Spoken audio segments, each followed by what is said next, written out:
Yung dating ng mood niya 'pag ano, yung nangyayari na hindi maganda yung ano, yung tema ng ano, sitwasyon. Correct, oh, 'di ba? So kailangan mahaba talaga ang pasensya. O ikaw ba, Kuya Raymond, ano ba sa tingin mo yung mga bagay na sa tingin mo ikagagalit mo? Yung kapag ginawa sa o nangyari sa talaga namang pipitik ka, yung maiinis ka, maiirita ka, magagalit ka. Yung parang yung ikakapikon mo na hindi siya gagawa ng maganda sa'yo. Like, For example, yung inutangan ka tapos di ka binayaran, ganyan. hindi naman, yung mga Ay, tipong hindi naman. mga- So, pwedeng utangan to sa Kuya Raymond kasi hindi siya nagagalit kapag hindi ka nagbayad. Oo, di ba? O ano example na ikagagalit mo? yung pikon ka na tapos lalo ka pa niyang gagalitin. Yung mga ganun. Ay, oo. Alam mo, may mga ganyan talagang klase ng tao, no? Yung talagang sinusubok niya yung pasensya mo, yung kinukuha talaga niya yung kiliti ng galit mo. 'Di ba? Yung alam niya nang napipikon ka na, tapos ikaw nananahimik ka lang, pinipigilan mo yung sarili mo na pumatol, kaso siya talagang gumagawa ng paraan para sampigahin mo rin siya, 'di ba? Yung para patulan mo rin talaga siya. 'Di ba? Nakakainis yung mga ganyang klase ng tao, no? Ikaw, Kuya Raymond, paano ka ba magalit?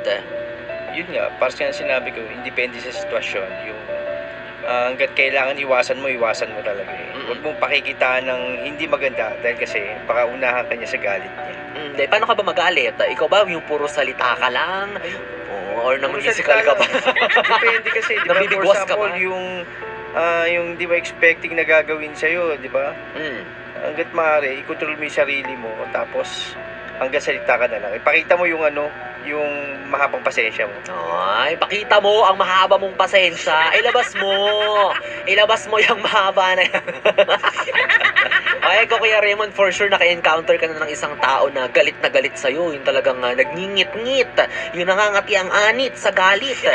Diba? So, paano mo hinahandle kapag meron kang ganong na-encounter, yung taong galit sa'yo? Hangga't maaari, siguro iwasan na lang eh. Pero kung pakikitaan ka niya na hindi maganda talaga, haba mo yung pasensya mo hangga't kaya. Mas maigi yung ganon kaysa sumabog ka ng walang katuturan. No, kaysa pumutok ka, di ba? Oo.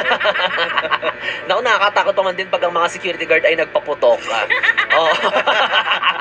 Magpaputok ng pasensya. Oo, di ba? Ayun ang paputokin mo ang pasensya, wag yung ugat mo sa ulo. Yes. O, kasi mahirap na, di ba? O, sige na, Kuya Raymond, ano bang mga tips mo dyan, mga mensahe mo para sa mga taong magagalitin? Ayun. O, ayusin mo na kasi baka magalit sila sa'yo. Unang-una, siguro, hanggat kailangang iwasan mo na. Yung hindi magandang tema na pananalita, dapat medyo tap-tap ka ng konti para hindi sumabog yung kaharap mo kung sino Correct. man yung kagalit mo. Di ba? Oo, para hindi ka maputukan ng galit. Lalo na't magpapasko pa naman Oo ngayon. nga, dapat mahal-mahal lang. 79 days. Love lang. Di ba? Love lang. Hindi, yes lang. Yes. yes lang pala. Oh. Sige, Kuya Raymond, baka meron ka mga gustong batiin, mga gusto mong i-shout out, mga family, kaibigan, ganyan. Ayan. Batiin ko na rin, syempre, yung kaibigan natin from Cosmic Wall, si Boss Robert. Hello po. Siya po yung lead vocals ng Cosmic Wall. Yeah. Hello po. And then yung mga kaibigan natin from Malati dyan, sa Sapan, Yun. Arellano. Oo. At may most especially yung mga nakatutok sa atin ng mga barangay tanod sa lugar natin. Yun, solid. Solid, yan. Oo, naka-Yes FM. Yes FM. Sa mga taga-Malate dyan, hello po sa inyo. Oo, maraming salamat po sa pakikinig dito sa Yes FM. At kaya Raymond, maraming salamat sa mga opinyon na ibinahagi mo sa amin ngayong gabi. Thank you so Thank you rin po. much. Ayan, maraming salamat Kuya Raymond. Ayan, yes friend, no? Kung alam mo na maikli lang ang iyong pasensya, huwag kang mag-alala, hindi ka nag-iisa. Lalo na kapag wala ng pera, ay, sama-sama tayo, Pilipino.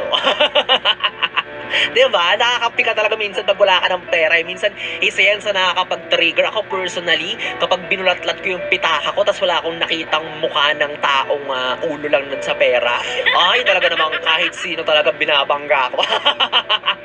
Charot lang. Siyempre hindi ako ganun. Alam ko naman na pera lang yan, kikitain yan sa mahirap nga lang na paraan. At ikaw, kung meron kang mga kakilala na lagi lang naiirita, no? Pero hindi mo mapatulan kasi alam mong mauuwi ito sa rambulan. Ay! Mahal ang Cebu de Macho, mahirap magpatanggal ng mga peklat. Oo, kaya naman meron akong tip para sa'yo.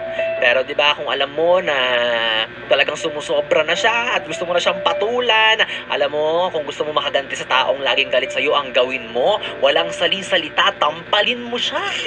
Oo, tampalin mo siya ng pera. Ganon, 'di ba? Sabi nga, 'di ba? Love lang, sampalin mo ng pera. Oo, sana all sinasampal ng pera, no? Promise, kapag ginawa mo yun sa kanya, alam mo, siya pa ang magsosorry sa'yo. Oo, tiklop talaga yan. Anong galit-galit? Hindi yan magagalit. Pera ba naman yung tinampal mo sa kanya? Kahit sino ba naman eh, di ba? Charot. At syempre, bawal tayong maging violente. Ano ka ba?